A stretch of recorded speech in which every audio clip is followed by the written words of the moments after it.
Hello friends, welcome back to the Hippo Film Club. Today we're going to be watching X-Men Dark Phoenix. No, sorry, just Dark Phoenix. There's no X-Men in the title. I'm going to be using some counters this video. Let's bring up the board. Magneto Aura Farm counter. Cyclops Corny counter. If you touch her, I will fucking kill you. And of course, Vuk Aura counter. What do you mean, who is Vuk? It's the villain of the film? Well, actually that's Charles, but we'll get to that later. Look at this dude. Wait till you see the. No, no, no, no.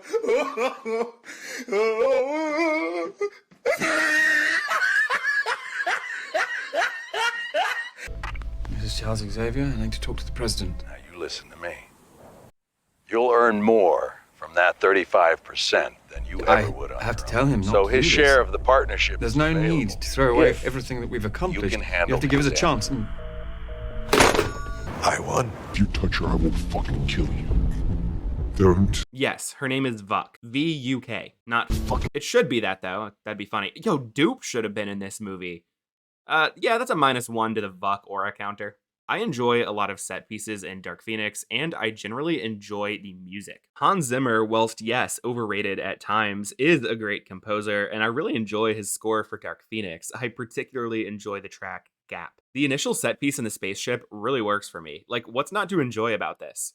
He has an X reticle. Of course, this doesn't go exactly wrong, and the inciting incident of the film happens where a bunch of sperm and fire fly into Jean Grey. So they arrive home, Hank checks to make sure Jean isn't Wait. What is wrong with you?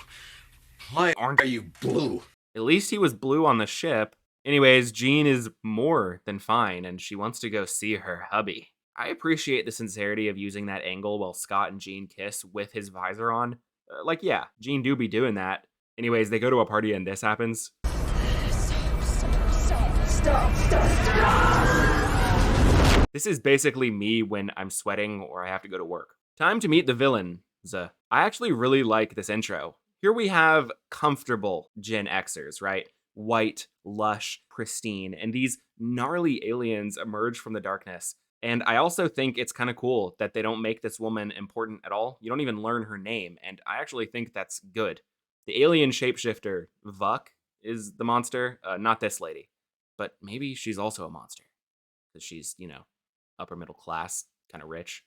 Anyways, like I said earlier, Charles Xavier is actually the antagonist of the film, but we'll get to that later. Oh no, sorry. I already said that. It's now. James McAvoy taps into the ego of Charles Xavier better than any on-screen adaptation, even in the previous films. I love the Joe schmozing. Superheroes.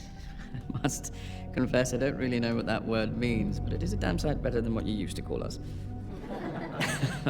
Hey, remember when y'all called us muties? I love his ego. I love how much he's an asshole in this movie. Cut! You alright? No! Come here! Get me in that house now! And I love his unwillingness to budge with Hank or Raven. It should be Cyclops, but whatever. I'd like to note that Cyclops does act as team lead-ish once Mystique is dead. More so Charles' point man, but, you know, we're getting there. There is some development to get Ty to that point. I'm not going to ask you to go. I am.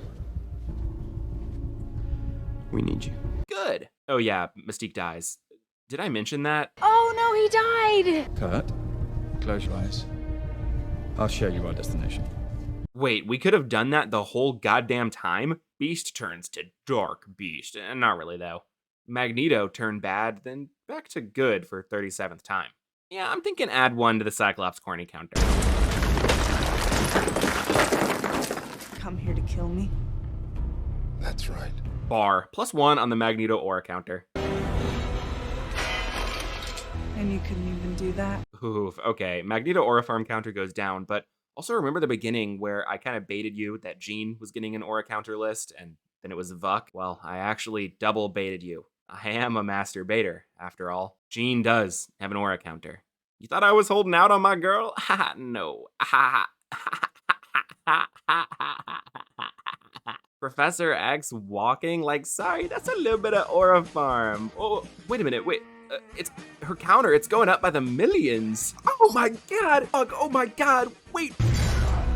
Why spare Magneto? -1 aura. Take a shot every time I say aura. You'll die. take Jean's aura count. Now, divide all that by Cyclops' Courtney counter and take the derivative across the hypotenuse. That gives them their chance of ending up with Cable in this timeline. Oh, now Jean's rebelling against Vuk. Aura, I think. Maybe like 0.34 aura.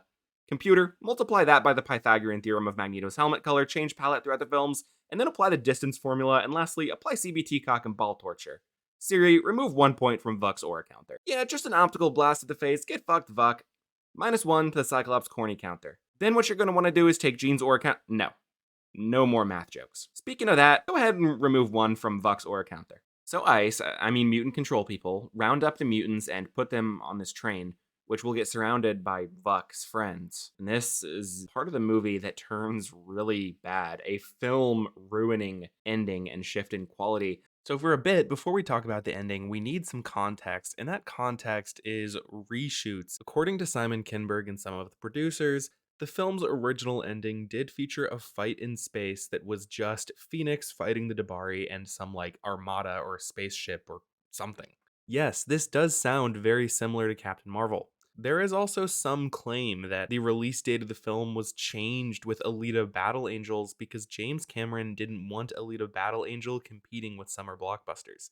Dark Phoenix was never intended to be a summer blockbuster and originally had a release date before Captain Marvel's. But Simon Kinberg does claim that the film was reshot because of thematic and emotional reasons, wanting the family theme to come through. Here's the problem with that. Has this version of Jean even talked with Storm? Like, actually, have they even spoken?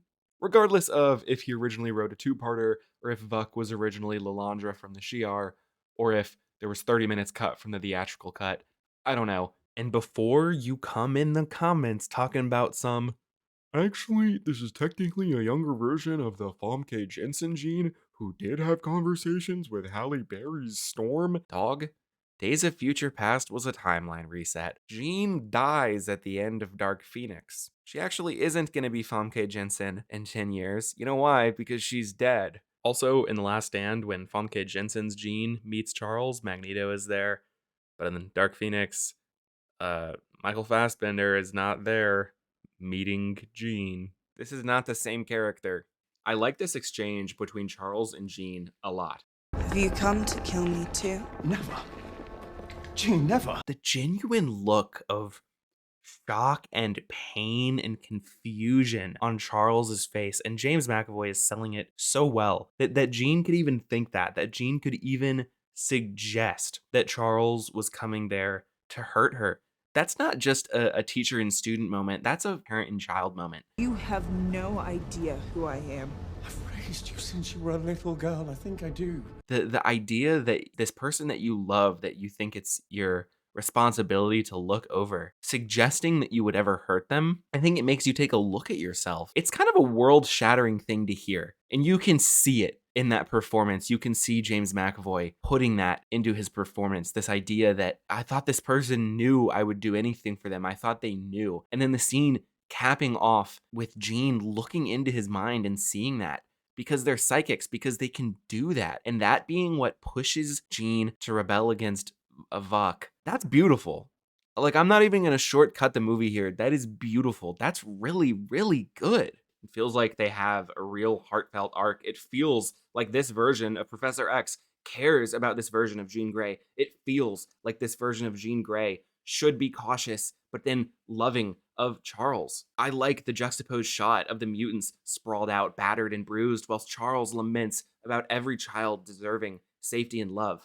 Good stuff. Really good stuff. All right, it's time to talk about this fucking train scene. We certainly get some cool moments. I like this and this, even that, but black sludge, blue lit in post, nighttime gray train. Why? Why is Storm's lightning so fucking lifeless? Why do we spend so much time on Magneto when there's so much happening around us? It's supposed to be chaotic, but Magneto just gets to sit 1v1ing people in a room for 4 straight minutes.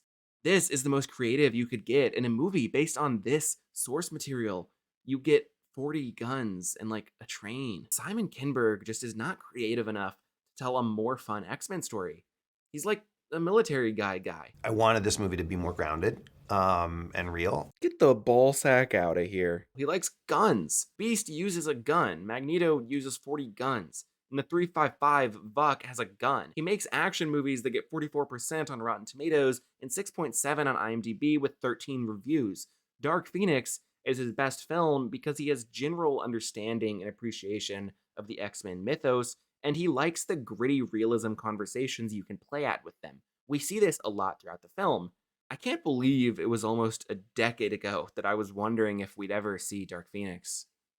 Oh my god. As ironic as it is, this movie actually falls into the exact same pitfall that Last Stand does when adapting the Dark Phoenix, by losing focus of it. This film is titled Dark Phoenix, but you spend so much time focused on the conflict of the public perception of mutants that the public perception of mutants almost overtakes Jean's story. Anyways, what happens after Train? Well, CGI doomed Yuri. I'm sorry, Jean Grey's School for Gifted Youngsters? Isn't she, like, publicly considered a terrorist still? Whatever, dude. There won't be a sequel. Well, don't speak too soon. Old friend. Chess. Yay. Goodbye, old friend. I love your body. I love my body too. Every Tuesday night. And I think of you. There is a sort of melancholy feel here. These actors, this universe, I just frankly don't consider the Avengers Doomsday stuff. Those are different guys. I don't care what the smaller Russo guy that's actually in charge says. The tall one probably has an opinion too. I love this shot of James Marsden finally in that iconic 90s outfit, but it's just not him. Even if Disney says it is, it's not. And I think looking at the state of superhero movies, even 3 to 6 years after Dark Phoenix, it's clear why Dark Phoenix doesn't seem that bad on reevaluation. It's actually shot like a real movie. It has wonky CGI at times, but cinematography is pretty good here. I would go as far as to say, if you are not judging Dark Phoenix on what it is not, it is just a good, corny, tadly self-indulgent, yet very fun, thoughtful romp. And I appreciate the camp. I appreciate, in a certain way, how the movie just has corny, generic dialogue so often. It was just a good little adventure. And sometimes that's all an X-Men movie needs to be. Anyways, that's it. Thanks for watching. I want to give a big shout out to my Tier 2 channel members, Snickerbottom, Cat McKee. Thank you guys so much for supporting the channel. If you would like to do so, I would appreciate that so much. And every tier gets access to these beautiful emojis to use in the comments. If you enjoyed, please do remember to like, comment, subscribe, and definitely check out another one of my videos. Have a great day or night. Hippo out.